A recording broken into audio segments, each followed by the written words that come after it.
how do you prepare as a journalist, before an interview? How do you prepare yourself physically and mentally? You know what? To be honest, I personally feel I'm very introvert person. I talk very less. But if somebody asks me about something I'm passionate about, I'm very open. Like I'm very excited and eager to share about it. So I think most of us, actually, all of us, all through our life, feels the butterflies. I am feeling butterflies right now as well. So so it's very natural, I believe. But I think. As a journalist, how I prepare. So if I talk about myself, uh, research, yes, as you mentioned, you did your research, right? So I think that's most important. So as a journalist, I think you have to do your research and you have to know everything about the person you're going to talk, interview. So that's very important. I think it gives you kind of confidence also. Like otherwise you feel stupid, right, to communicate with other person. So if you know everything about it, you have this certain confidence in you. So that really helps. Research is number one, very important. And for us, I think if I mean, as a journalist, you can't always cover all the stories you're passionate about. You have to do all kind of stories. So I'm not very passionate about politics. Let me be honest. So I've covered very less about politics. I think in newspaper I used to cover a little about politics when I used to travel a remote part of Bhutan. But I realized that I'm not very good with politics. So I think it's you have to read a lot about the issues you're going to cover as well. So I think somehow I got more into art and social issues. So I think I'm more confident to talk about that. So even as a storyteller, uh, I have to do my research, like about the topic, not just about the person, about the topic. And I think especially when you are a journalist, I feel it's very important to communicate in simple language, because the person who is listening might not be brilliant. It can usually it's ordinary people, right, who watch the news, read the news. And then I think another important thing is that you have to always place yourself into the other person's shoes. So just imagine, maybe right now we are communicating, right? So there are some viewers. So we have to make sure that what the viewers want from our the stock, or maybe if I'm writing a story, we have to make sure that what the reader wants from this story. So if I am producing a documentary, I have to make sure what the people will want to hear. But it's not, again, you don't write a story or you don't produce a program to please your audience again. You have to make sure that you are telling the truth and don't exaggerate. I think I have seen in some uh, Indian media, actually, they're like all kind of journalism, fast food, we call it fast food journalism, yellow journalism. You just make it spicy. The language is so spicy. You just want to attract audience. So I think that's very wrong. It's almost criminal in journalism. So I think you have to be honest to yourself, to your viewers, to your readers, and of all, I think research. And you should have very good intention behind all your stories. I think intention is very important. So that's all I would say as a journalist. What does the king represent to the people of Bhutan? I think for most of us, all our kings have been more like a father figure, more like a parent. And I don't know if we have enough time, but I'll just briefly tell you that uh, so far we had five kings. So the current king is fifth king. So all our leaders were very farsighted. They were very brilliant in a sense that it's difficult to express in words. So I think our first king was Drugalpo Uginwangchu. So he was brilliant. There was, I think, some civil wars going on in the country before 1907. So he was the first uh, king of Bhutan, first Drugalpo of Bhutan, who brought together all the people, and he brought peace and stability in the country. And then we had our second king, King Jigme Wangchu. So he was very, he was a brilliant diplomatic. He built a very good relation with British India. And I think then the construction of roads started in Bhutan. And then we have our third king, who Jigme Dorji Wangchu, who's known as the father of modern Bhutan, because he brought modernity, socio-economic changes in the country. So everybody has contributed in their own ways. And our fourth king, I think all of us worship him as almost godly, actually. So we have this word in Buddhism, right? Bodhicitta, Bodhisattva. So we call him the Bodhisattva king, because, he was just 17 years old when he was crowned as the fourth Drugalpa of Bhutan. He was just 17 years old. And then I think he was teenager when he came up with this concept of GNH, which is celebrated by the whole world right now. So I think, so all our kings were very unique in their own ways, very far-sighted, and they have contributed a lot to the country and the people. And if we talk about our current king, Jigme Namgyal Wangchu, so yes, we just celebrated his birthday, and I think the pandemic has brought us more together. I feel like that.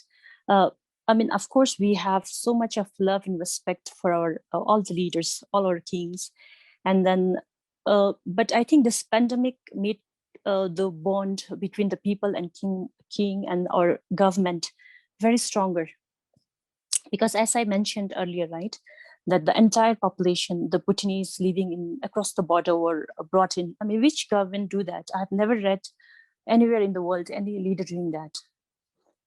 Yes, and I think our king, the current king, is so very humble. Actually, he's very humble, and then he personally meet people, and then he's more popular, I think, for granting kidu. Kidu is grant, a form. Kidu is grant in Bhutanese, kidu. So I don't know how it's called in Tibetan. And then, so if there are people without land, very underprivileged people anywhere in Bhutan, so our king, the current king, makes sure that they get land kidu. And during the current pandemic, when I think immediately after the lockdown, 20,000 people got unemployed, right? Because of the tourism sector closing down. So we have this Kidu Fund right now, His Majesty's project, which is Kidu Fund. So everybody is given a minimal amount for every month to buy food for their family. So I don't see this happening in any other countries. I have read few, I guess, but I think these are very unique. And then I think maybe most Western media are not aware about this. But I think this is just it just shows that the king is treating all his citizens like his child. So everybody's taken care of, and then it's made sure that nobody is homeless, nobody has their kitchen or their plates empty. So everybody has food in their homes. So it's like that. Go ahead. And yes, and then I think just to mention before I forget that we had some Bhutanese women who were trapped in Middle East. They were victim of trafficking. So I think they went through an agent, and then they were trapped in Middle East, working as housemates, and then I think they were having very difficult time. So that was 2-3 years back, I think. But I think they put up for help in social media or WeChat and all. So our government knew about this, and then our king, the current king, made sure that nobody was left behind. So everybody, our government, our leaders used all their resources, all their connections to bring all of them back to Bhutan. So I think that doesn't happen in any other country, right? So it's the what I'm trying to say is that everybody is taken care of. Nobody is left behind, no matter wherever you are in anywhere, any part of the world. So if you are a Bhutanese, I think it's sure that you will be taken care of, no matter where you are. You guys are sandwiched between two of the giants in Asia. You have India, one of the largest democracy in the world, and then you have China on the other side, one of the largest communist country in the world. But His Majesty Jigme Singye Wanchu chose democracy over communism. Why do you think But then if you look at it, India is such a mess, meaning like politically, right? But then what do you think is the reason for the king behind going with democracy rather than communism? Yes, I hope we have time. I just want to share a small story before I really get into this.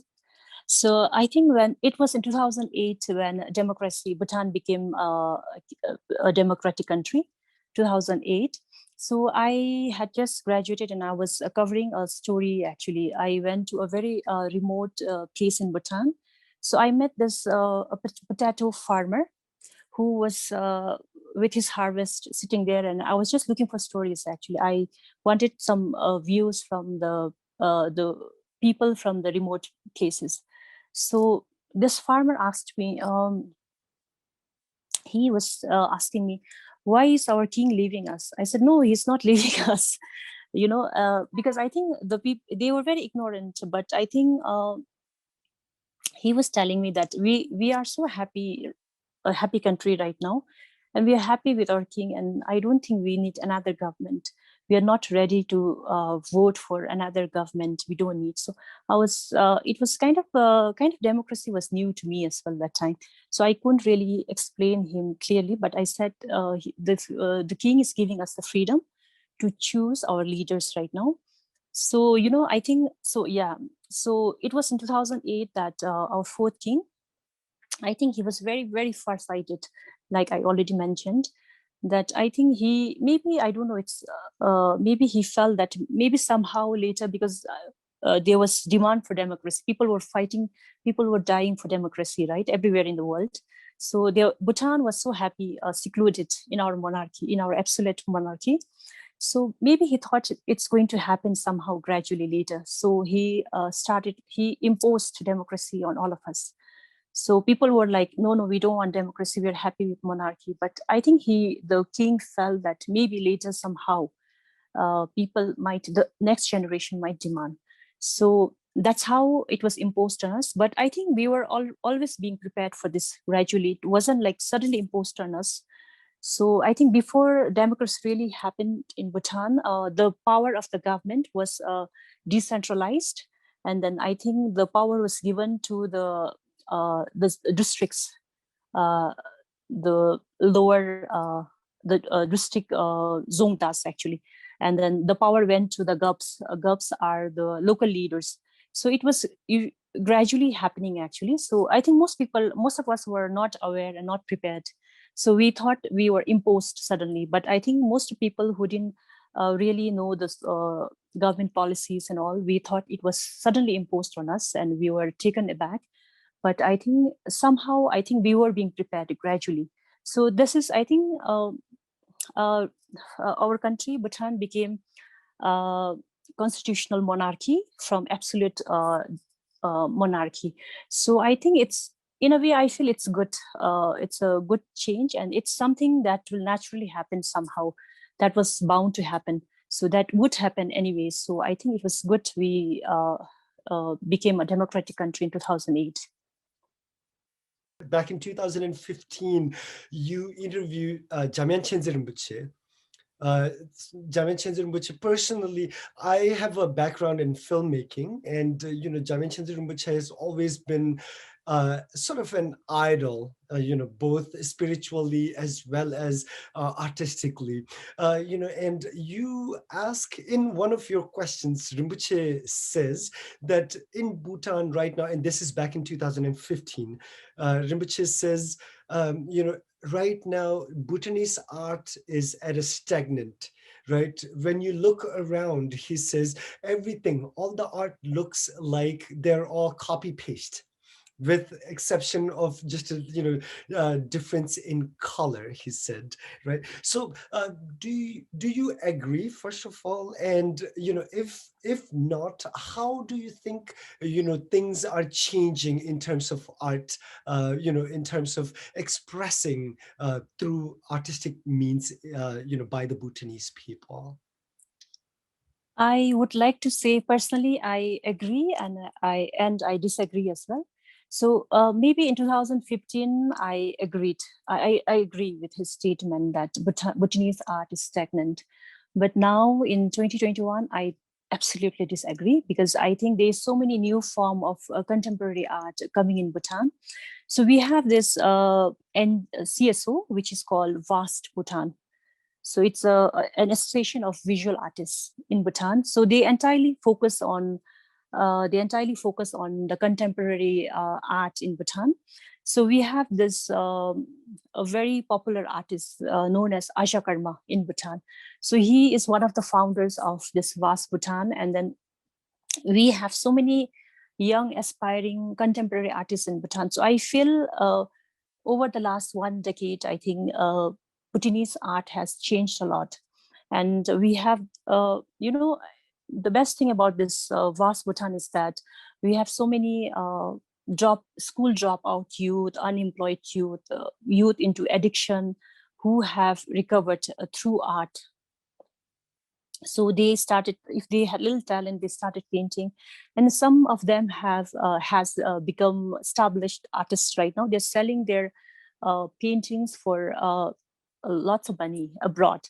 And then I think uh, most of them, they said that any paintings, any piece of art from Bhutan, the outsiders are very willing to buy. So there is market. And then I think because of that, so many youth and so many artists are getting into art right now. And it's entirely because of this vast Bhutan that Bhutanese art has really changed, evolved over the years. And then that's why I disagree that Bhutanese art and culture is not the same anymore. It has evolved a lot. Great. I'll be honest, I'm not so sure about, other forms of art in Bhutan, but Bhutanese songs of late are definitely making a round, especially in the Himalayan community, and in particular, within the Tibetan community. So, nowadays, wherever, whenever you walk into a Tibetan establishment, it would be a business or, a restaurant or a shop or like whatever, one of the songs I will say, I don't know the words, but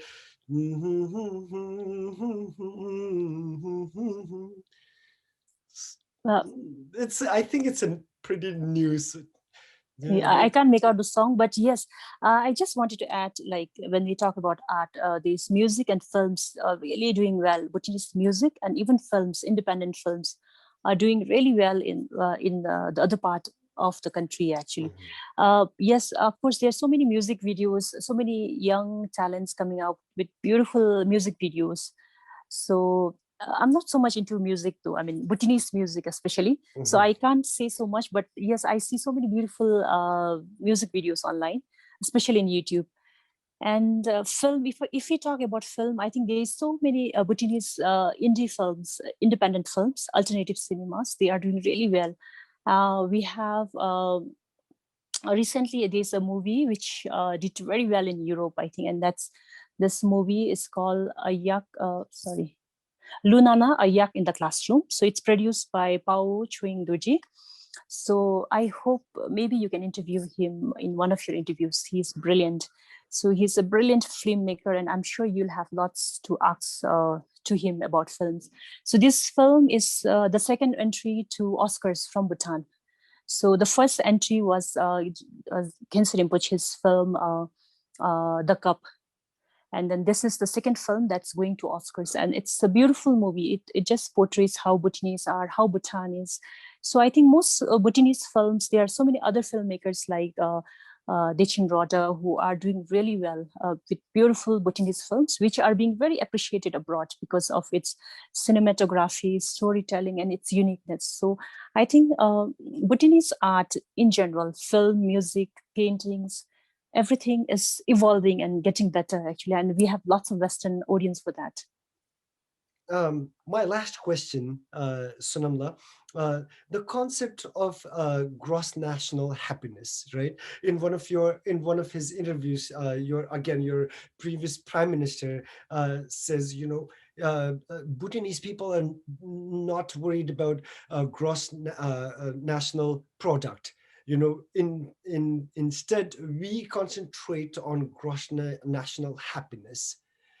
What does that mean for the Bhutanese people? I think since we don't have much time, I don't want to go into technical aspects as well. But to general Bhutanese, we know that it's a philosophy. For us, it's more like a philosophy. Uh, it was created. It was initiated by our fourth king, the previous king, when he was just a teenager. So first, just before we really talk about GNH, I just want to state also that the founder of Bhutan, who is called as Shabdung Ngaung Namgyal, that was in 17th century, like decades back. So it was, he was the founder of Bhutan, and then even he believed in people's happiness. So just to quote that, it was in 1729 that in one of our legal code, Shabdung, he quoted that if a government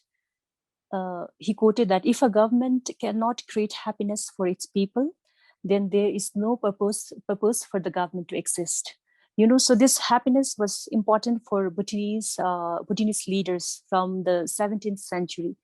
And then during our fourth king's time, he came up with this concept of GNH, gross national happiness. So if we talk about technical aspects, it's a little complicated as well. So I'll just tell you simply that whenever any new project comes to Bhutan, so it's through we have a commission which is called GNHC, Gross National Happiness Commission. So any project that comes to Bhutan, it goes through this commission. So the commission is a gateway kind of. So they make sure that is this project bringing happiness to the country, to the people. So if it doesn't create happiness, it's rejected. But if it brings happiness, it's accepted. So GNH is a yardstick kind of to measure Bhutan's progress. So Bhutan's progress, Bhutan's success, Bhutan's development by the government. So it's, in short, it's more like a multidimensional development philosophy, which guides Bhutan's every planning, developmental activities. Everything is guided by GNH in the country. Great, and you consider it is working? You think Bhutanese people are Absolutely. Go ahead. Yes, absolutely. I think although maybe initially people maybe were a little, I think the Westerners especially, they found it a little vain. Not vain actually. They might have found it very unachievable. But I feel, generally, I think most Bhutanese are happy. I feel currently we are all happy because I think happiness is kind of subjective as well, right? It's subjective. It depends entirely. It's not that fleeting moment of happiness like you're happy right now. It's not. I think it's for most of us, it's feeling secure and like having free education, free medical facilities in the country. So what more do you want? Having free time for your family, not overworking like other countries. So I think generally this GNH philosophy has brought lots of happiness. Though subtle, it's not very obvious, and we are not like absolutely happy every time, but we are satisfied, we are peaceful, we are content with our life. Mm-hmm. And then we are secure and peaceful. I think that's one of the reasons of being happy also. And each individual is taken care of by the government, by the king, by our policies.